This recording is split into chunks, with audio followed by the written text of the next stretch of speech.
И снова здравствуйте! Сегодня коротенькое видео. Меняем тяги стабилизатора, но уже сзади. Начался примерно такой же характерный звук, как и когда у нас тяги спереди брянкают. Примерно такой же звук начался сзади, накаляет. Поэтому вот наши сами тяги. Они достаточно долго служат. Ну, то есть, если передняя уже раз 5 успеет вылететь, то задняя только один раз вылетит. Вот, кто не видел, смотрел видео полное, как я сзади перебирал всю подвеску. По ссылочке можете перейти, глянуть. Я перебирал подвеску полностью со снятием балки. После ремонта задней вот этой вот всей многорычажки уже прошло, ну, тысяч... ориентировочно 50, я думаю, может даже уже больше, может уже и под 80, 100, даже не знаю. Но по задней подвеске вообще проблем никаких. Ставил все сайлентблоки дешевые, недорогие. Ну, проверенная фирма, но дешманская, там дешевле, чем Stellax, либо Patron даже. Но ходит все достаточно отлично.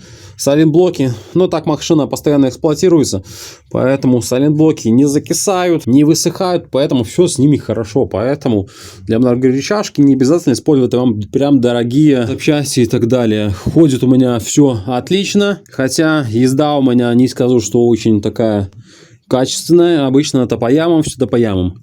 Но вот тяги начали бормчать. Как их проверить, сейчас покажу. Если машина стоит ровненько, без нагрузки, их можно проверить руками. Смотрите, вот берем стабилизатор и шатаем.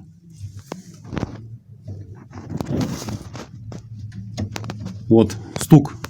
Вот верхний шарнир, это он износился, он стучит.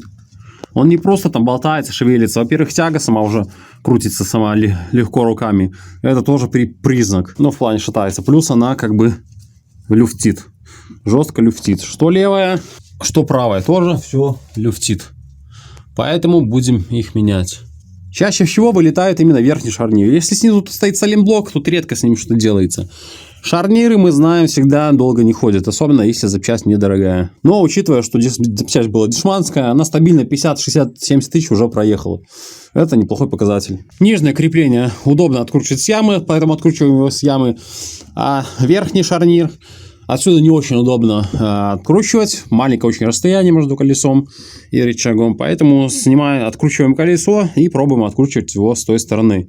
Если не откручивается, просто берем болгарку и спиливаем. То же самое с нижним. Учитывая, что тут сильно все закорело, возможно, придется просто срезать болгаркой. Снимаем колесико, ключик на 15 и пробуем откручивать верхнюю тягу. Скорее всего, пойдет трудно, либо вообще не пойдет. Тут еще вот тормозной штуцер этот не в тему находится. Шланг тормозной, поэтому пробуем. Если нет, то срезаем болгаркой.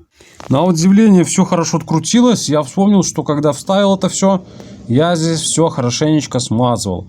Поэтому смысл в смазывании есть точно. Поэтому обрабатывайте болты либо медной смазкой. Я, по-моему, литолом вообще смазывал. Снизу также все открутилось, даже без помощи второго ключа. Это очень удивительно и очень радует.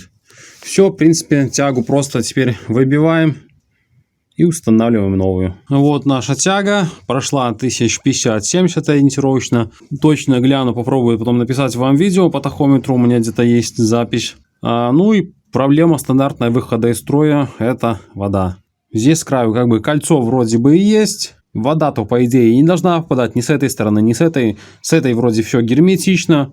Но с этой стороны, походу, все-таки дело прохудилось. Резинка, вода попала, все размыло. Соответственно, выработка. Ну, либо, опять-таки, просто мало смазки там было. Но вода есть внутри, это неоспоримый факт.